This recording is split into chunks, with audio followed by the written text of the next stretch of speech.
The history of Russia begins with that of the Eastern Slavs and the Finno-Ugric peoples. The traditional beginning of Russian history is 862 A.D.Kievan Rus, the first united East Slavic state, was founded in 882. The state adopted Christianity from the Byzantine Empire in 988, beginning with the synthesis of Byzantine and Slavic cultures that defined Russian culture for the next millennium. Kievan Rus ultimately disintegrated as a state because of the Mongol invasion of Rus in 1237 to 1240 and the death of about half the population of Rus. After the 13th century, Moscow became a cultural center. By the 18th century, the Tsardom of Russia had become the huge Russian Empire, stretching from the Polish border eastward to the Pacific Ocean. Expansion in the western direction sharpened Russia's awareness of its separation from much of the rest of Europe and shattered the isolation in which the initial stages of expansion had occurred. Successive regimes of the 19th century responded to such pressures with a combination of half-hearted reform and repression. Peasant revolts were common, and all were fiercely suppressed. Russian serfdom was abolished in 1861, but the peasant fared poorly and often turned to revolutionary pressures. In following decades, reforms efforts such as the Stolypin reforms, the Constitution of 1906, and State Duma attempted to open and liberalize the economy and political system, but the Tsars refused to relinquish autocratic rule or share the power. The Russian Revolution in 1917 was triggered by a combination of economic breakdown, war weariness, and discontent with the autocratic system of government, and it first brought a coalition of liberals and moderate socialists to power. But the failed policies led to seizure of power by the Communist Bolsheviks on the 25th of October. Between 1922 and 1991, the history of Russia is essentially the history of the Soviet Union, effectively an ideologically based state which was roughly conterminous with the Russian Empire before the Treaty of Brest-Litovsk. The approach to the building of socialism, however, varied over different periods in Soviet history. For the mixed economy and diverse society and culture of the 1920s to the command economy and repressions of the Joseph Stalin era to the era of stagnation in the 1980s. From its first years, government in the Soviet Union was based on the one-party rule of the Communists, as the Bolsheviks called themselves, beginning in March 1918. By the mid-1980s, with the weaknesses of its economic and political structures becoming acute, Mikhail Gorbachev embarked on major reforms, which led to the overthrow of the Communist Party and the breakup of the USSR, leaving Russia again on its own and marking the start of the history of post-Soviet Russia. The Russian Federation began in January 1992 as the legal successor to the USSR. Russia retained its nuclear arsenal but lost its superpower status, scrapping the socialist central planning and state ownership of property of the socialist era. New leaders, led by President Vladimir Putin, took political and economic power after 2000 and engaged in an energetic foreign policy. Russia's treatment of Ukraine led to severe economic sanctions imposed by the United States and the European Union. Prehistory. In 2006, 1.5-million-year-old Oldowan flint tools were discovered in the Dagestan-Akusha region of the North Caucasus, demonstrating the presence of early humans in Russia from a very early time. The discovery of some of the earliest evidence for the presence of anatomically modern humans found anywhere in Europe was reported in 2007 from the deepest levels of the Kostenki archaeological site near the Don River in Russia, which has been dated to at least 40,000 years ago.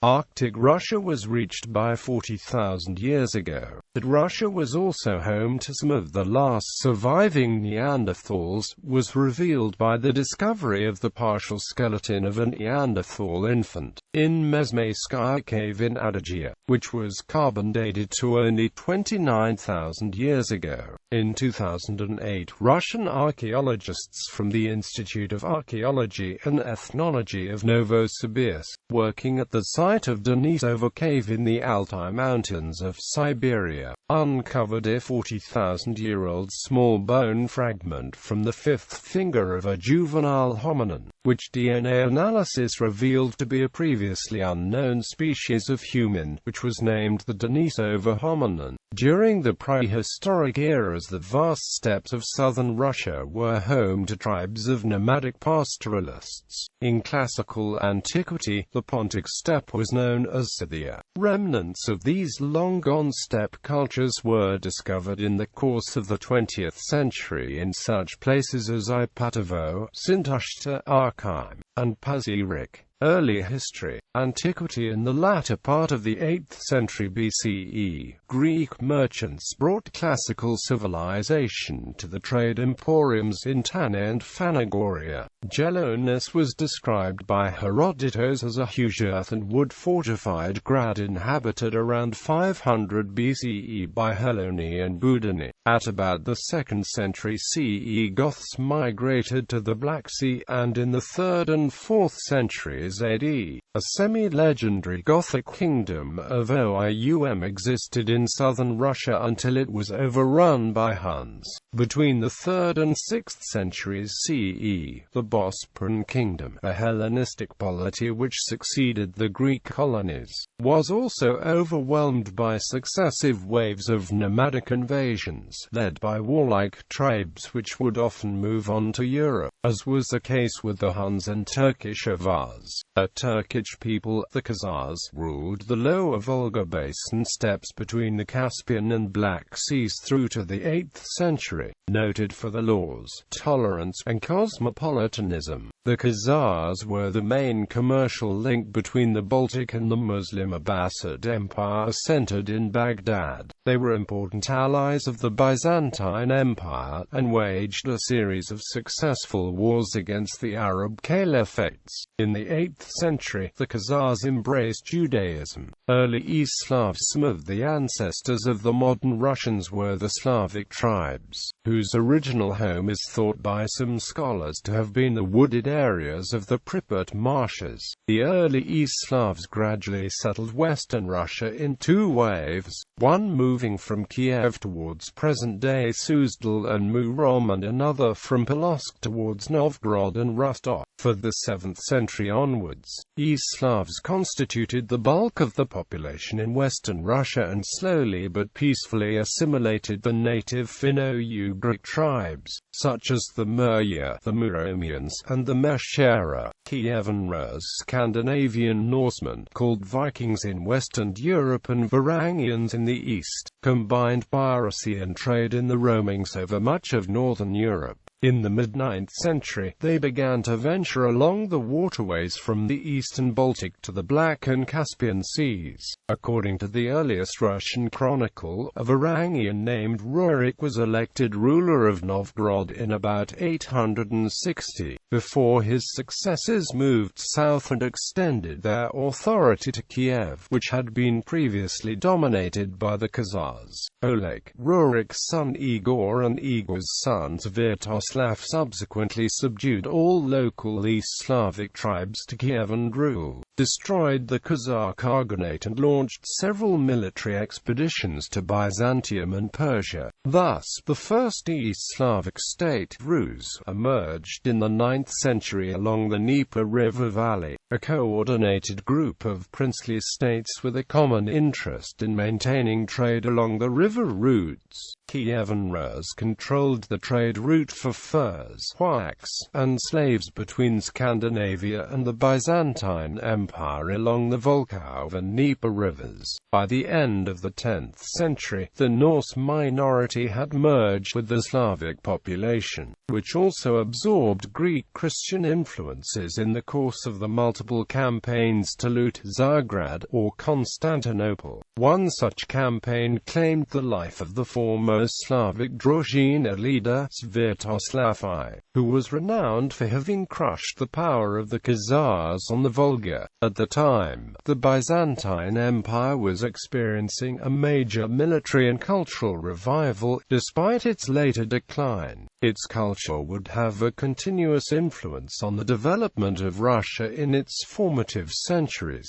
Kievan Rus is important for its introduction of a Slavic variant of the Eastern Orthodox religion, dramatically deepening a synthesis of Byzantine and Slavic cultures that defined Russian culture for the next 1,000 years. The region adopted Christianity in 988 by the official act of public baptism of Kiev inhabitants by Prince Vladimir I.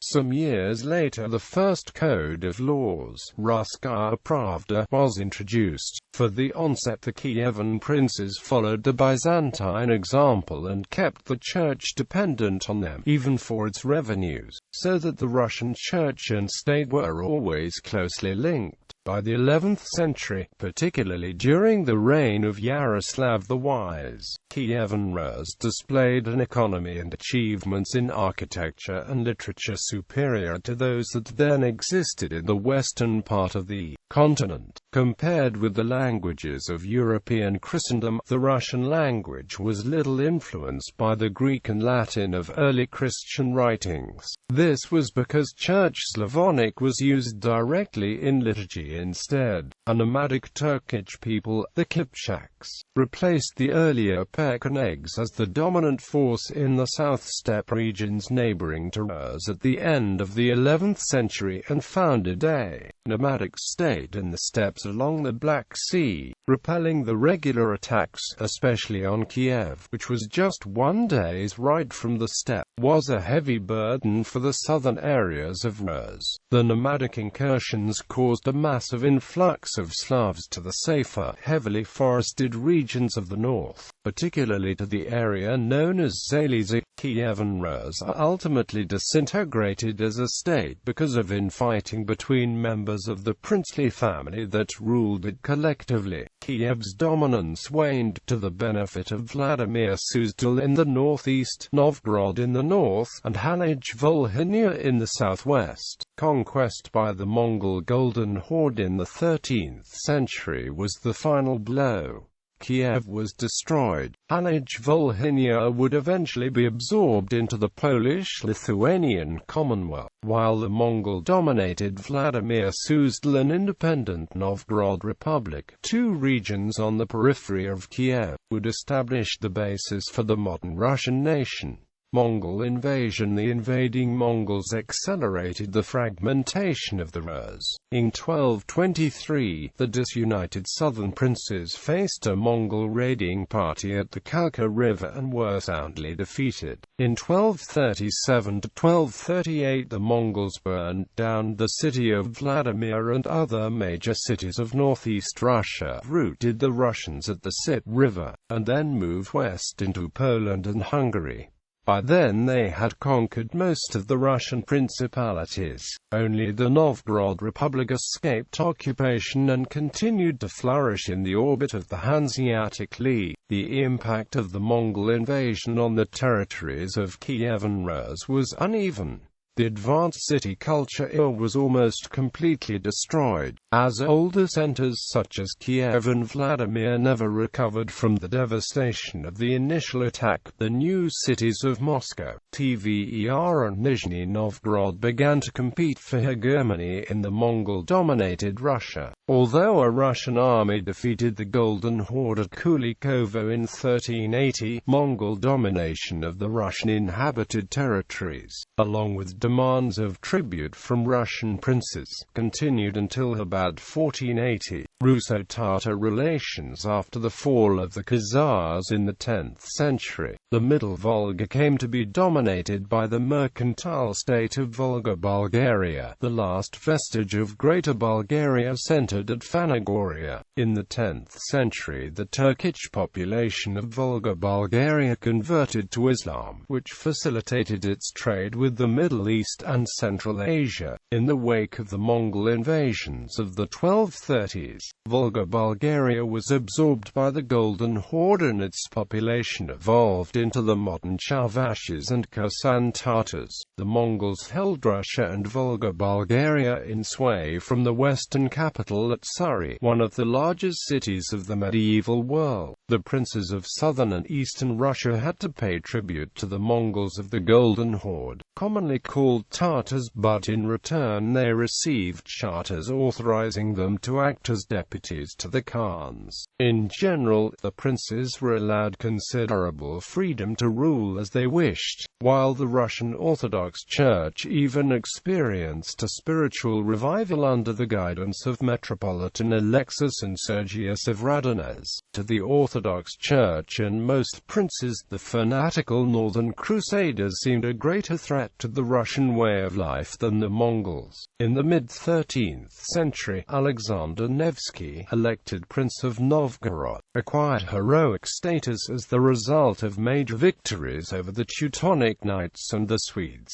Alexander obtained Mongol protection and assistance in fighting invaders from the west who, hoping to profit from the Russian collapse since the Mongol invasions, tried to grab territory and convert the Russians to Roman Catholicism. The Mongols left their impact on the Russians in such areas as military tactics and transportation. Under Mongol occupation, Russia also developed its postal road network, census, fiscal system, and military organization.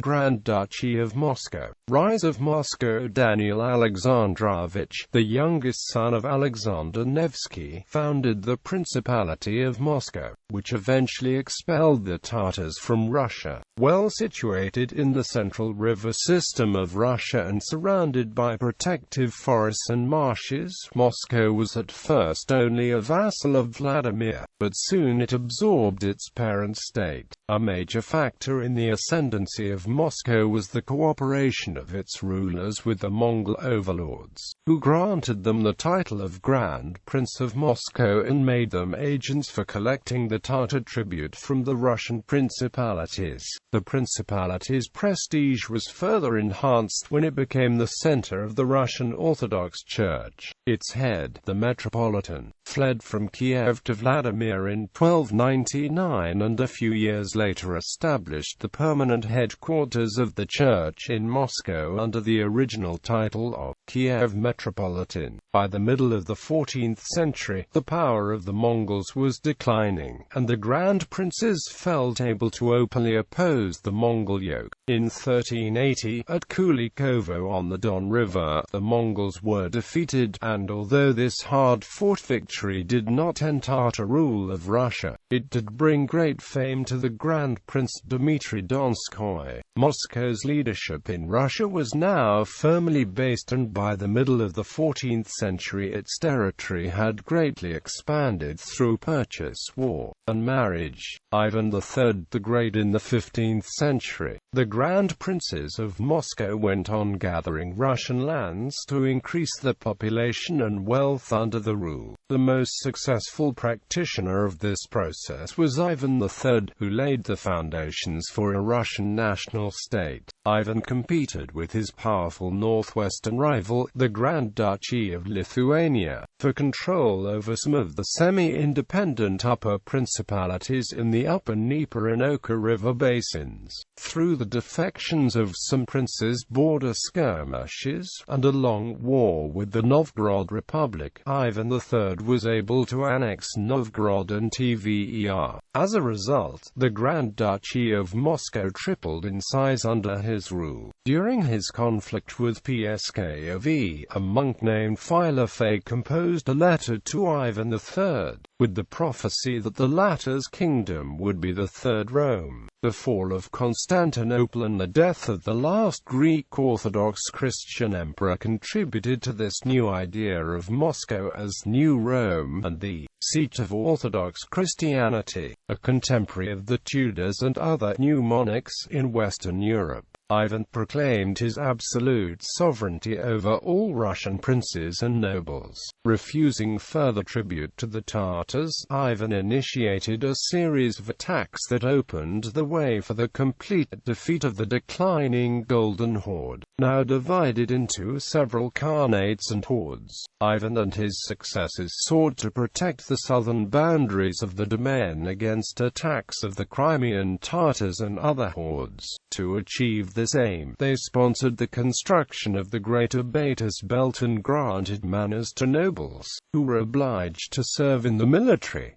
The manor system provided a basis for an emerging cavalry-based army. In this way, internal consolidation accompanied outward expansion of the state. By the 16th century, the rulers of Moscow considered the entire Russian territory the collective property. Various semi-independent princes still claimed specific territories, but Ivan III forced the lesser princes to acknowledge the Grand Prince of Moscow and his descendants as unquestioned rulers with control over military, judicial, and foreign affairs. Gradually, the Russian ruler emerged as a powerful, autocratic ruler, a Tsar. The first Russian ruler to officially crown himself Tsar was Ivan IV. Ivan III tripled the territory of his state, ended the dominance of the Golden Horde over the Rus, renovated the Moscow Kremlin, and laid the foundations of the Russian state. Biographer Fennell concludes that his reign was militarily glorious and economically sound, and especially points to his territorial annexations and his centralized control over local rulers. However, Fennell, the leading British specialist on Ivan III, argues that his reign was also a period of cultural depression and spiritual barrenness.